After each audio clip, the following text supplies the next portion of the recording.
За ингээд энэ хүү бичлэгийг үзэх бүх хүмүүстээ энэ өдрийн мэндийг хүргэж байна. Доктор Юүки маань болохоор Японы улсын Гүнма мужид анагаахын боловсролоо эзэмшсэн. Одоо Америкийн нэгдсэн улсын Миннесота их сургуулийн анестезиологи-н Резидент хийж байгаа юм мундаг эмч байгаа. Тэгээд энэ эмчээсээ бид бүхэн сонин сайхан одоо асууя гэж бодож байна. Okay, so Yuki, I've listed some questions. Yeah. So the first of all, please introduce yourself for students who will be watching this. Awesome. Yeah, sure. What's up, guys? It's Yuki here. Today, I'm going to be answering all your questions, to how to get into residency, maybe even right after medical school. I was able to do it. Why can't you? You'll be able to do it too. Thank you, man. So you graduated your medical school in Japan, right? Exactly. Yeah. I was basically born and raised in Japan, except for 2 years when I lived in Canada. That was when I was 10, 11-ish. And then I went to a Japanese medical school, Japanese high school, medical school. Gunma University is where he is. Okay. Right. Yeah. So great introductions. So next question is, please talk about your impression about your decision to do your residency training in the US. So, you must have had an impression when you were a medical school student in Japan. Mm-hmm. Now you are an actual resident doctor in the US. So your impression might have changed or stayed the same. Yeah, it has changed a lot. Right now, I'm doing surgery residency. It's my first year, and when I was in Japan, I thought, surgery will be super advanced. They are advanced, but they will be doing something crazy that I've never seen before, and. That is true. They do stuff that we never do in Japan, and it's not a lie at all. But most of the times we're doing a lot of elective cases like, cholecystectomies or appendectomies and easy cases like that as well, even at university hospitals. And we never do that in Japan. So that was kind of a huge thing for me. Another thing is that they follow the guidelines very well. People know about guidelines super well.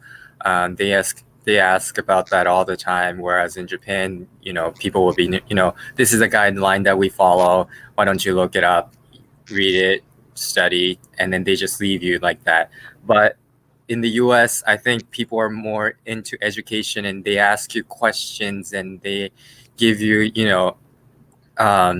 papers that are related to the cases, and you got to present cases or it's very educational. So for instance, today we had a conference where I'm a resident, first year resident, I presented a case, and then the third year resident talks about a topic that's relative. So today I was discussing a case about achalasia. So I presented a case about achalasia. So it's pretty easy, we did workups like, swallow, esophagram, upper GI, CT scan, and these were her symptoms, and this is what she got, Nissen fund application. Never mind. Mm-hmm. That's a lie. And so she got, and then, so the junior resident, she's a third year, she talked about achalasia in general, how to diagnose it, what are the etiologies. And then there's a fellow that can talk about, the recent papers and treatment options and how effective they are and stuff like that. And then the attending gives everyone feedbacks and adds comments to it. So it's very educational for me to present cases, and then for junior residents to present a disease, and fellow doctors are going to follow that up with something more advanced. And doctors, the attending doctors, give you feedback. So that's a very educational place. So I think US is very good for education research, and I didn't know that much about like how well people are educated in the US. So thank you. That's an extensive answer. So I'll keep them short. So let's scale the impression you have right now from 1 to 10, right? Just like 1 Baker scale, like with 1 being this is not the right decision, or 10 being this is the best decision I've ever made in my life. So what would you answer? I want to say I made the best decision in my life. I would love to say 10 out of 10, but I'm going to give 8 out of 10, actually. So the reason being is I decreased just 2 points. I probably wouldn't have had this experience if I were to stay in Japan. And, you know, you can stay in your comfort zone as much as you want. You're not going to, grow. Like you're not going to be more mature. Sometimes you got to work hard, commit to something and then commit to your dream. And that, allowed me to become a better human being in general throughout my medical school. And also when I came here, there were so many things, so many obstacles, so many things that I didn't know. And I grew, I got a lot of help. I trained myself to do better. And overall, I'm currently learning, the latest medicine in the world, apparently, whether you agree on it or not. So it's going to be, so it's a great decision. I've made a great decision. And I love being here. But at the same time, Japan is great too. I mean, I miss Japan. Japanese surgeons are great. I think they do a very beautiful job with regards to all the surgeries. And, even if you're going into internal medicine, in Japan, they really keep a close eye on nitty-gritty details of patients. So they do a really good job in Japan too. So I feel like I could have stayed in Japan for a couple of years and learned, Japanese medicine instead of going straight to the US.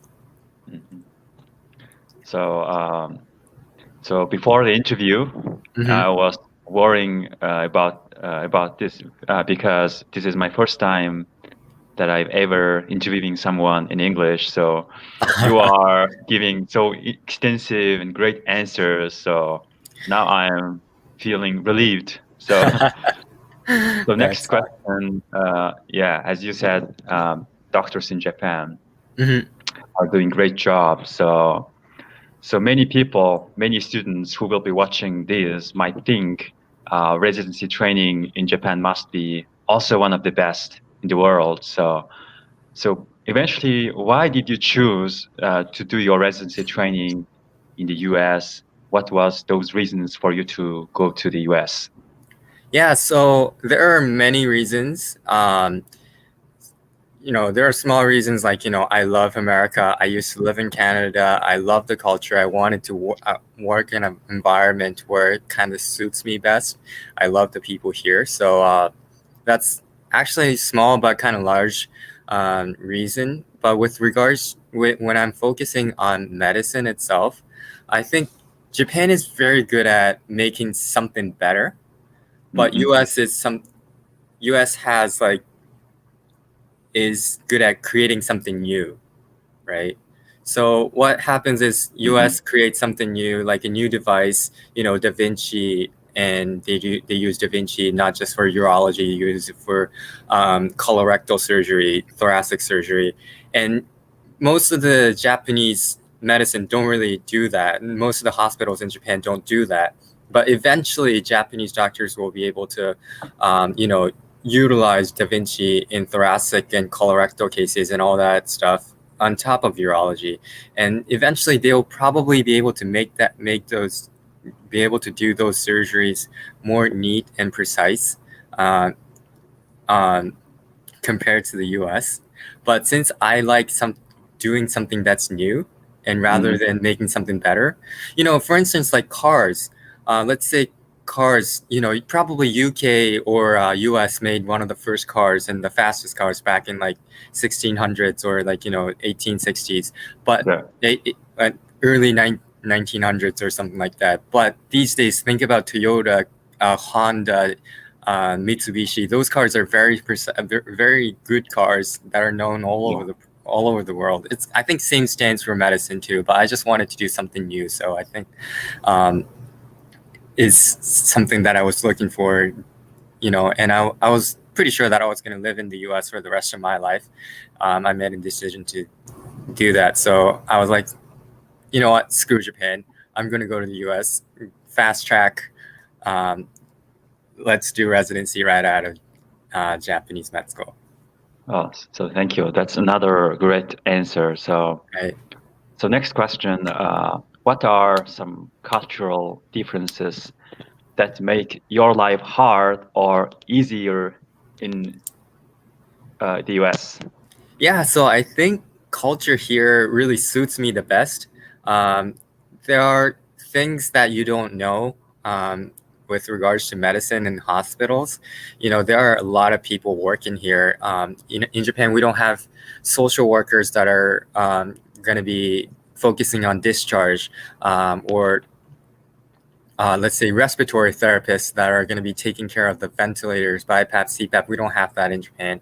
We have so many other specialties, and you know, American medical system is so much different from Japan. I don't know anything about it, but you'll get used to it one day. So that's kind of like, that kind of made my life a little hard at first, but you'll get used to it. You can ask people, they will answer you with like a lot of details and things like that. So you'll get used to it. What I really love about American culture is that you get to go home on time. Wow. Yeah, so like, you know, if you're going to be working till 5 p.m., you get to go home at 5 p.m. Today was kind of like a special situation where I had to deal with like all the small stuff that usually don't come up. Today was kind of like a special day. I had to work until 7, but it is what it is. It just it happens sometimes, but only sometimes. Whereas in Japan, we will be staying until 8, 9, even 10 p.m. And you can't leave until your senior doctors are going home and all that stuff. And it's kind of hard for me to keep up with that for the rest of my life. And, you know, that's kind of like the culture that I love here. You know, if your job is to work from here to here, you do a great job from here to here, but I'll take care of the rest. And that's kind of like what I like about the working culture here. Sounds amazing. Yeah. Yeah, I felt that when I was studying at Gûnma University, and yeah, I couldn't leave the laboratory before my professor finished his work. Right. Yeah. So now, so please talk about your experience of pre-match program. Like do doctors in a pre-match program get paid, and in generally, what is it like the same as resident doctors or more similar to medical student rotations? So please talk about that. For the preliminary residency that I'm in, like just 1 year residency, you mean? Yeah. Oh yeah, so prelim surgery, or we have like most of the one of the popular ones are preliminary medicine and preliminary surgery. Those are the two things that we do here in the U.S.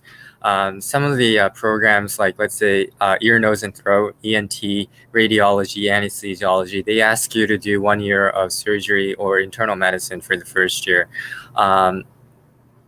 And most people choose internal medicine for their preliminary year, 1 year. So it's only a 1 year contract. But at the same time, it's kind of like a backup plan too. So if you're trying to get into general surgery, you want to get into categorical where you have 5 years of residency and you can complete it in one place. But especially for us international medical graduates, it's very hard to match into those places on one try during match season. So unless you have a great step score like him, it's very hard to do that. So that's kind of like my introduction of preliminary surgery. So preliminary surgery, it's 1 year. A lot of the programs treat preliminary year as like additional work labor. Usually interns have difficulty transitioning from medical student to a resident, and to divide those work into smaller pieces, they hire 1 year prelim surgery residents or prelim internal medicine residents on top of the categorical residents. And so for some of the programs don't really care about where you end up. Basically, they'll treat you like an intern, which is a pretty hard job. It's not easy. You got to finish things on time, and you have limited amount of time. But at the same time, you got to get experience in the OR too. So it's not a very easy job. But they treat you like an intern eventually. Intern residents are expected to be much more educated than medical students, and also to educating medical students is one of our jobs. So we got to be knowledgeable about things about medicine compared to medical students. So thank you. So now you are a second year resident doctor. I will be a second year in July. Okay, so please talk about. So now you are PGY1. I am a PGY1, yeah. Okay. So please talk about what is your usual workday like? Yeah, so usual workday is we usually get 5 to 6 days of work and 1 to 2 days off in a week.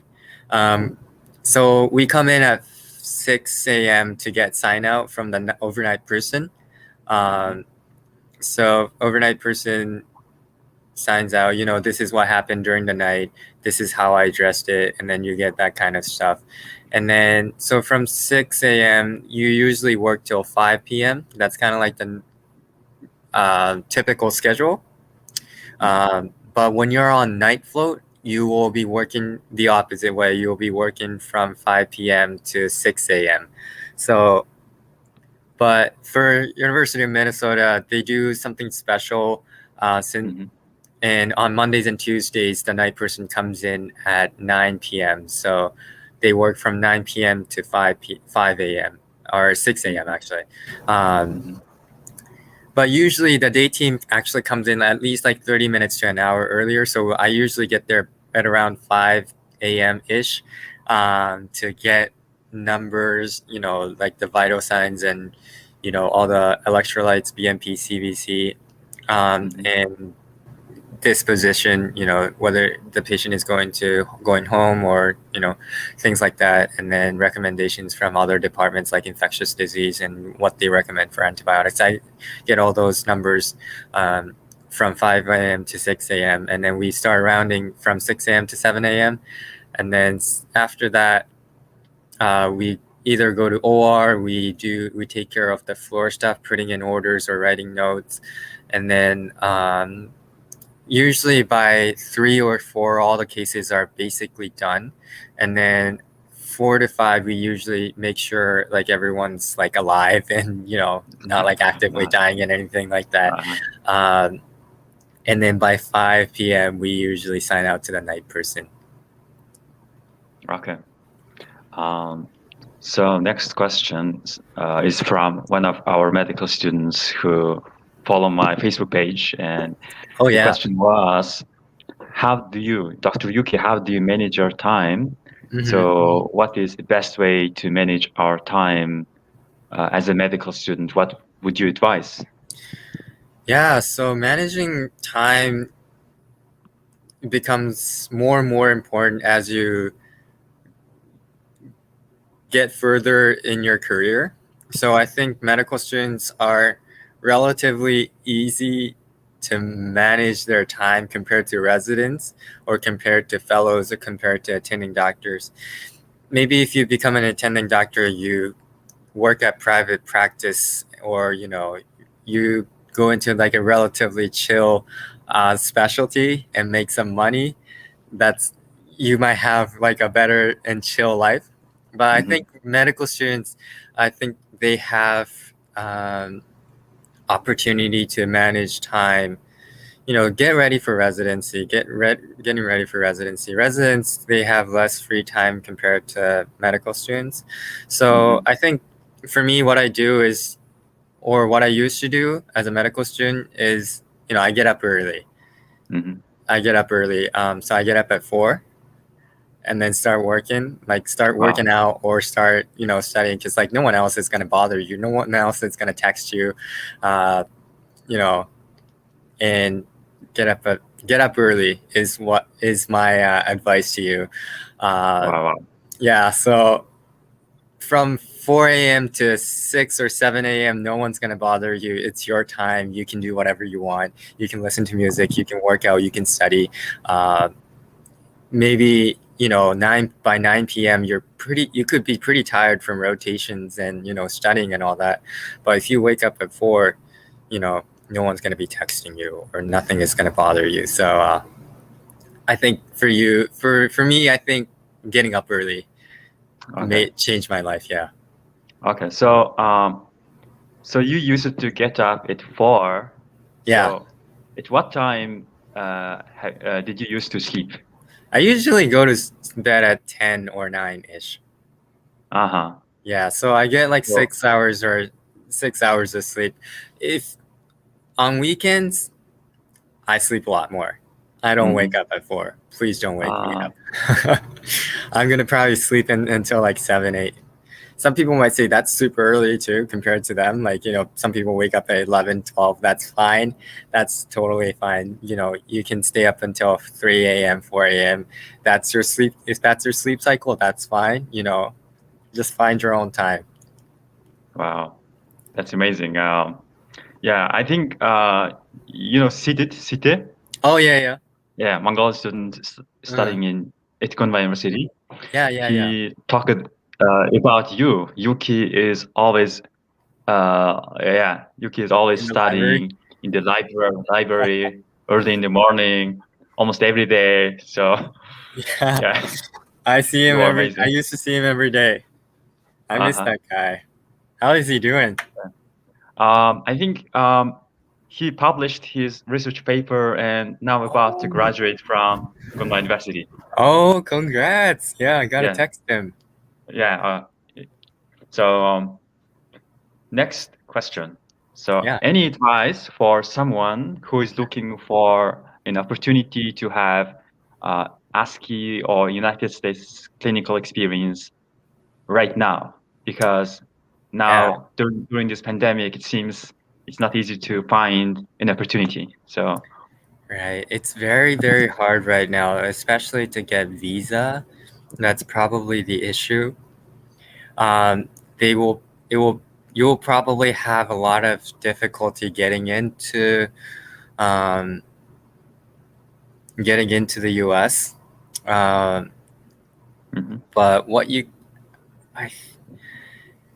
any U.S. clinical experience, that matters a lot too. During if you're applying to somewhere that you don't have connection to. Like, let's say you don't have connection to this hospital in New York, you want to apply there.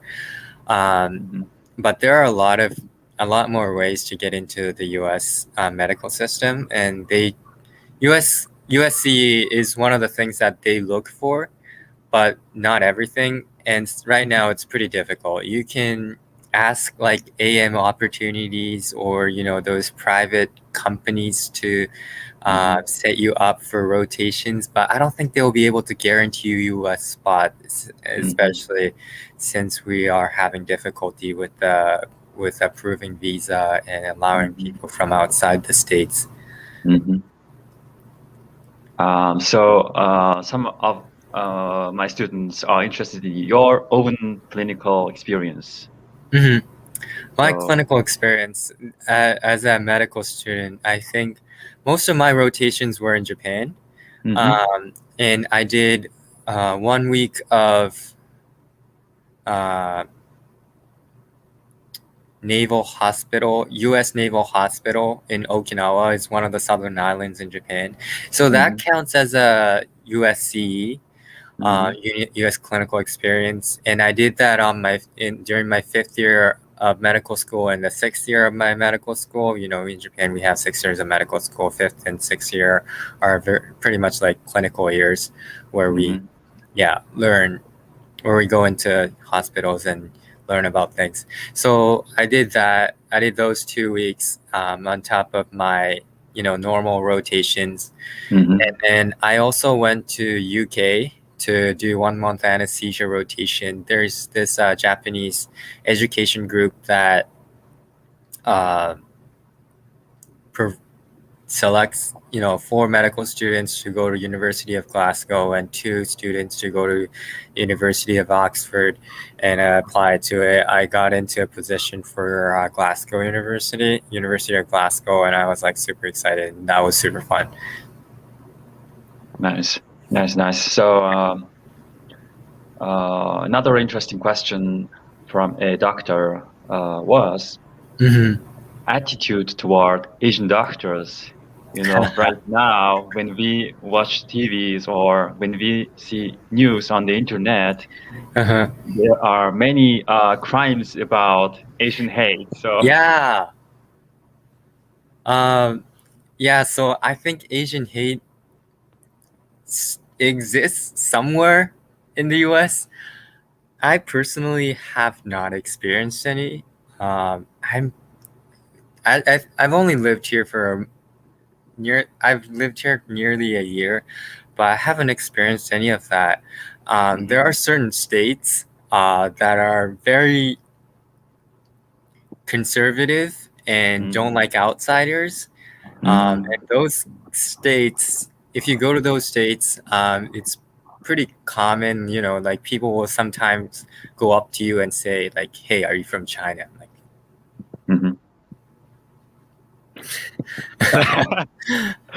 but in Minnesota, people are very nice and they don't say anything about they don't judge you because you're an Asian, especially for Japanese. They have respect for us a lot. So I've never seen a Mongolian doctor here, so I think it will be very rare, and people will be very interested to hear about your culture if you were to match here in Minnesota. I heard that maybe there are less than 10 doctors from Mongolia working in the US. No way. Very few. That is crazy. That is crazy. You're going to be the 11th doctor now then. Yeah. That's awesome. So the journey to the match is a tough process. So during this time, like from preparation of the step 1 until the match, and have you ever felt discouraged in achieving your goal because it's a tough process? So have you ever felt something like that? I think I have like autism or something like that. I don't know. If I focus on something, I go for the dream. When I dream something, I go for it. So I felt discouraging when I got my first step 1 score, which was 227. So I was like, oh shoot, I might not be able to get in anywhere. But after I studied for nearly a year to get step 1, and I studied pretty hard for it, to be honest. So if you stick your toe into USMLE and if you take step 1, the rest of it is just going to be like, it's going to be it's not going to be hard. You will have to finish the rest of it. You feel like it's so it might be kind of discouraging if you fail USMLE or if you get 210s or 200s, but there are so many doctors working in the US, no matter what your step 1 score is. So don't feel discouraged. It's tough, but I made a goal that within 2 years, I'm going to get my step 1, step 2 CK. Right now, you guys don't have CS anymore, but within 2 years, I'm going to get everything done. I'm going to focus on working hard for the next 2 years, and then rest of that is going to be paradise. So yeah, that's how I encourage myself. Wow, thank you.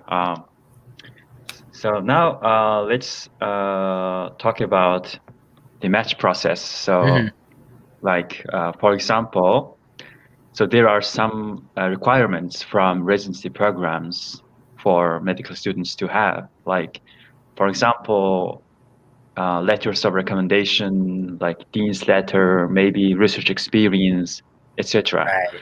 So let's talk about your own experience. So for example, how many letters of recommendation did you have when you applied to a residency program? So I went through the match twice.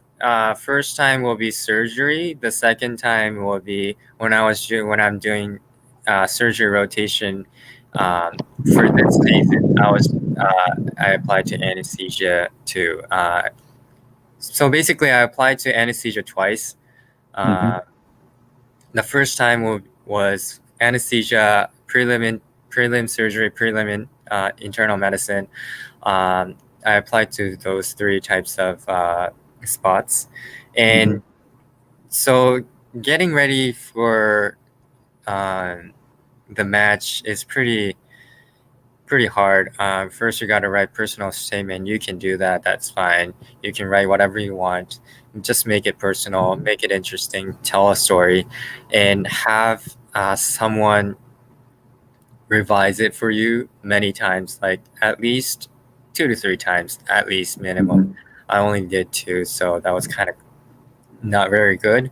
But someone who speaks English fluently is probably the best, especially if their first language is English. And even better if they're like attending doctors working in the US, that would be even better, because they've been reading personal statements, and they can tell you whether this is a good personal statement or not. And then they can also tell you whether letter of recommendations are good letter of recommendations or not, but you don't really have control of it. So letter of recommendation, it's best to get letter of recommendations from doctors working in the US. That's the best. The second best is US doctors working abroad. Let's say US doctors working in Dubai or in Japan or Mongolia. You can get letters of recommendations from them. Those will be the second best. The third best will be private practice doctors in the US. Second and third are kind of controversial, but fourth will be doctors from your own country. So let's say Japan, Mongolia. Those will be the least effective. Well, you can say fifth. If you get letters of recommendations from someone that's not even in the medical field, that can be considered not very good letter of recommendations. But if they're interesting, that would be a great recommendation. That would be very unique too. So in order to get US letters from US, you might need to do USC in the future. But if you have connections, maybe you will be able to, provide information about doctors working in, Mongolian doctors working in the US. And, if you get in touch and then say, this is what I got, I can do this.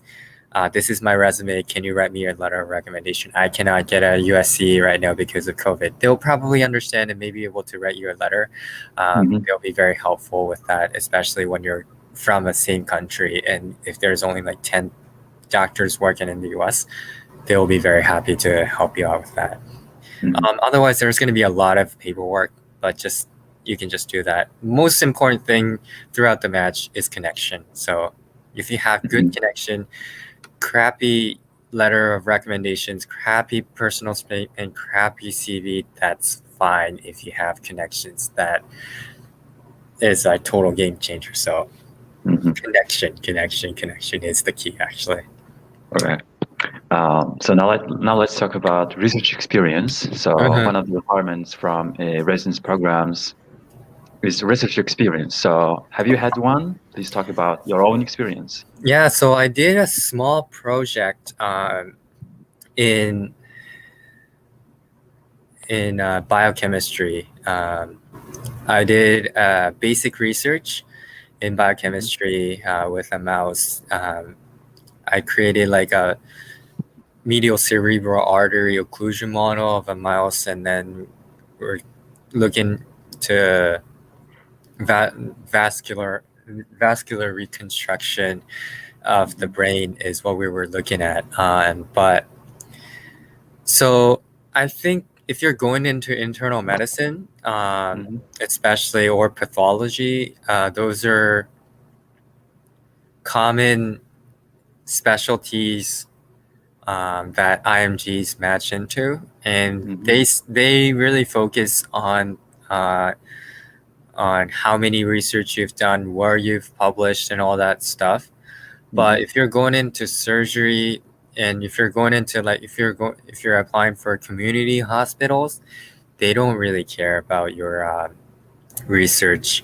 But if you're going into neurosurgery, all those very prestige specialties, they will care a lot about how many you've done, where you published, who you worked with on all that stuff. But I only did one project. I got into surgery. Sometimes they don't care. Anesthesia, sometimes they don't care. Most of the times they don't care. Okay. So so now about visa. So what was your visa situation, and what kind of visa would you advise? Because it seems there are two types of visa, like B1 or B2 and J1 from BCFMG, and especially advice for me, because I think if I can pass my next exam, I will be possible to take J1 visa. But most of the IMGs say, yeah, J1 visa is crap. Don't choose that. So please give some advice. Yeah, so I'm with J1 visa. The difference between J1 visa and H1B visa or B1 visa is whether you are highly skilled or not is the main idea. H1B, you don't have to do 2 years of waiver or something, or 2 years after. If you use J1 visa after you are done with residency and fellowship, you got to go back to your home country to do 2 years of medicine. I mean, any medicine, like surgery. It doesn't have to be internal medicine. You got to go back to Japan or Mongolia to do 2 years of medical practice, or you can do 2 years of medical practice in underserved area, including, rural areas or where there's a lot of crimes and stuff like that. That's called waiver. And H1B, you don't have that kind of thing. You don't have that kind of restrictions. If you're done with residency fellowship, you get a green card automatically. You don't have to do anything. But in order to get H1B, you got to take step 3. You got to pass that at least. That's the bare minimum. And they will decide whether they're going to give you H1B or not. That will be dependent on, I think, the U.S. consulate, or I'm not sure who decides whether you're going to be getting H1B or not. But even if you have step 3, you have like a lot of skills, you're not guaranteed to get a H1B, and in that case you will have to deal with J1 visa. And I was totally fine with it. I can go to like rural country area, or Bronx in New York to do, 2 years of waiver, that's totally fine. I was like, I'm going to get out of Japan. I'm going to go to the US to work. So I didn't bother getting J1 visa. Okay, I see. So or you can marry someone in the US and get a green card citizenship. Yeah, you can marry someone in the US. Okay, that's an advice for our viewers, because I'm married, right? That's right. Okay, so I have one question left. So okay. Okay. So it was about your English, because you are a very good English speaker. So I think our viewers might wondering how Dr. Yuki can speak English very well, and how did he study English. So for me, it's kind of a different story compared to most of the Japanese people, Japanese doctors trying to go to the US, because I spent 2 years in Canada. That kind of helped me with the English accent, North American accent. If I've lived in Japan throughout my life, I would have probably spoken, hello, my name is Yuki, nice to meet you, kind of English, right? But yeah, that helped me a lot. But that was like more than 10 years ago when I lived in Canada. When I lived in Canada, it was more than 10 years ago. So to keep it up, I think USMLE really helped too. Medical terms are completely different language compared to, everyday life, everyday English. And, people on the streets, they don't know what mediastinitis is or cardiomyopathy is. So it's a completely different story. It's a completely different language. And so I think what you got to learn is, obviously you got to learn medical terms in English, but at the same time, it's good to, communicate with someone who speaks English, especially, there are a lot of people in US teaching foreigners how to speak English, or teach useful words and phrases in everyday life. So, and I also watched a lot of drama and movies too, American ones. Most of them didn't really make sense to me, but when you have subtitles, that really helps. And I also love American music, Cardi B and all that, people with like big boobs and asses. I love watching those movies, music videos too. So that was really fun. So what would you tell for people who are not confident about their English skills and willing to work or study in an English-speaking country? Right. Be confident. I mean, if you're not confident, just be confident. It's not simple, and I'm still not confident with my English sometimes. But you will never be able to. I feel like I will never be able to speak like a native speaker, but that's totally fine. Everyone, I would say 30 to 40% of people working in the US don't speak English fluently. Their first language is not English. And there are a lot of people like us, non-native English speakers in the US that are working just fine. So don't worry about English. When you're put into a situation where you have to speak English, you will be able to speak English. No worries. It might take time. Don't worry about it. That should not be like the limiting factor for you to practice in the US. Okay. Thank you. That's a relieving answer for me. Yeah. Maybe no, you're good. You're good too. Right now I am preparing for an English test. Step to CS is no more being organized, so I have to take another medical English test called occupational English test. So I tried to preparing listening section, but it's most of the time the listening problems are in British accent, so not in American accent. So British accent seems harder than American accent to catch up. Absolutely. UK British English is very elegant and very hard to understand. Sometimes you can just watch BBC and you might be able to, understand them, and it's crazy. I have difficulty understanding them too, but BBC has like a website or podcast. You can go onto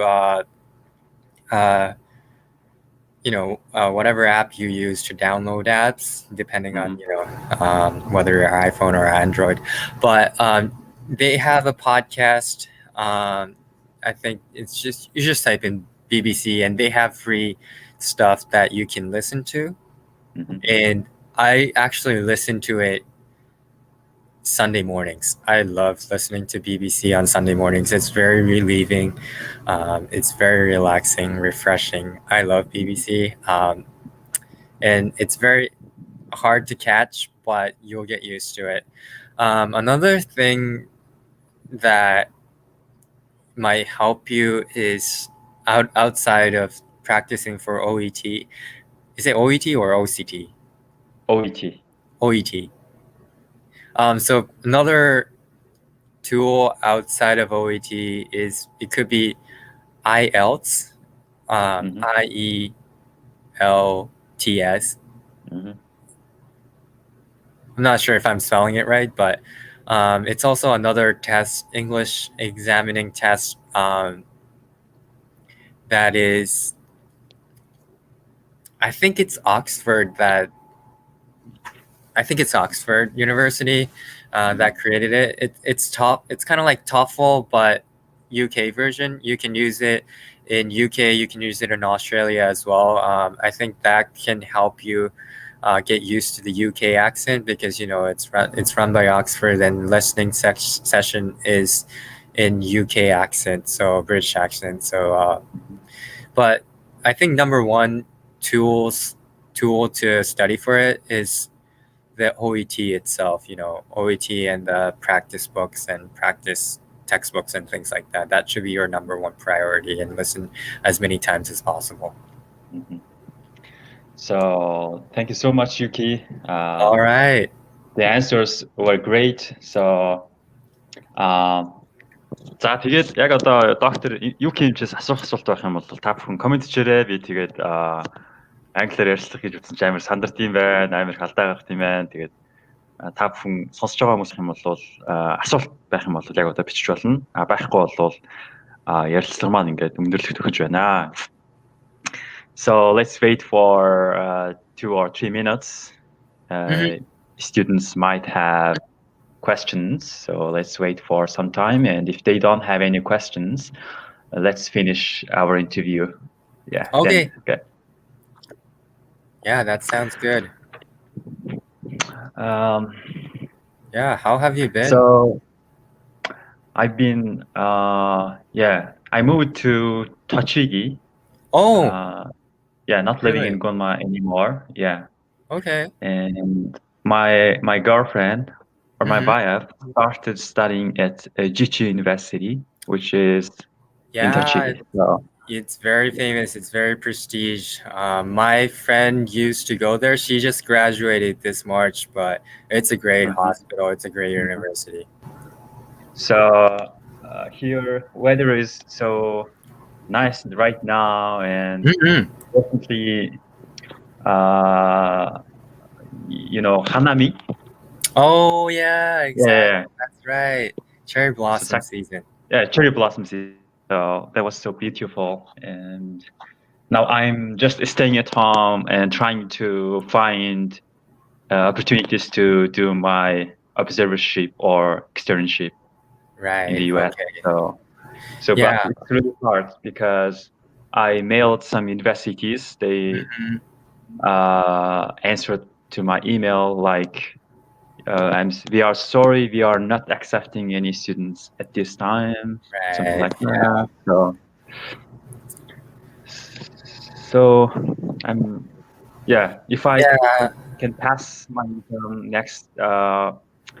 next month, I will be taking my ECFMG certificate. Then I will, Awesome. Looking forward to it. Yeah, I hope you get to. I'm not sure if you're qualified to get your USC with U.S. Naval Hospitals in Japan. There are a couple of places that are located. Yokota and Okinawa are the main ones. But sometimes they might ask you to be like a Japanese citizen or things like that. So I think I've already checked out the website, and as you said, I have to be Japanese citizen to do. Right. I think it's ideal to be American Japanese citizen, but I'm not sure if you have to be. You can just contact them. Okay. It's better than nothing. Okay, so it seems we have no more questions right at this time, so let's finish this interview. And thank you very much. ありがとうございました。ありがとうございました。So see you next time, Yuki. So I will text you on Facebook later. All right, thanks. Thanks, everyone.